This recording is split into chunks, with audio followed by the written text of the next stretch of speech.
Hello everyone, welcome back to my channel. In today's video, I'll show you how to remove the background from an image in Microsoft Paint in 2026. First, open Microsoft Paint on your Windows computer. Click File, then click Open, and choose the image you want to edit. Once the image is open, go to the Image section in the top toolbar and click Remove Background.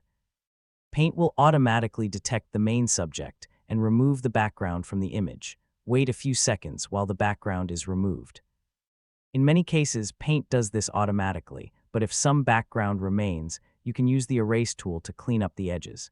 You can also use the Brush tool if you need to make small adjustments.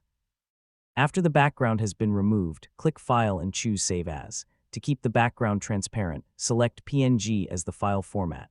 Then choose a location on your computer and click Save. Using PNG is important because JPEG does not support transparent backgrounds. That's it. This is the easiest way to remove the background from an image in Microsoft Paint in 2026. Thanks for watching.